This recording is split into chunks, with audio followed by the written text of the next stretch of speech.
The truth is, Uganda Airlines has never made a profit ever since they reopened operations in April of 2019. First year, they made a loss of 102 billion Uganda shillings. Second year, approximately 164 billion Uganda shillings, before they went on to make 230 billion Uganda shillings loss. And in financial year 2022-2023, they made a loss of approximately 323 billion Uganda shillings. And as of last year, the company made a loss of 238 billion Uganda shillings.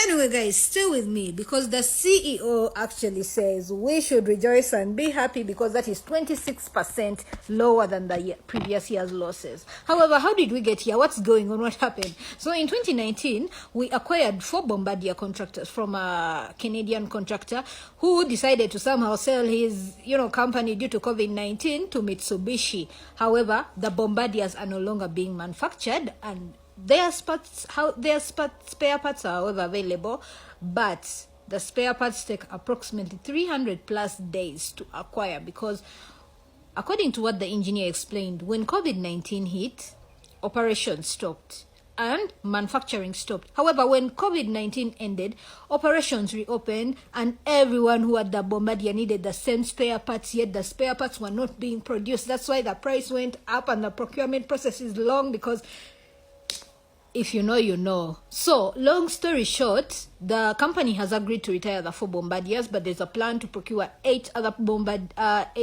fleets. And in fact, the government has signed off on this budget, in the new budget 2025-2026, for Uganda Airlines to receive some more money. But guys, my question is, how do you keep giving a spoiling child? How do you keep giving a spoiling child? Anyway, the Auditor General's findings also revealed that management on top, specifically the CEO, receives over 80 million Uganda shillings per month salary. And even if the company hires 90% Ugandans, the pay of the lower crew compared to those on top is significantly large. And this just makes me question, because she herself attributed the financial losses to depreciation, which is basically also a non-cash cost, first of all.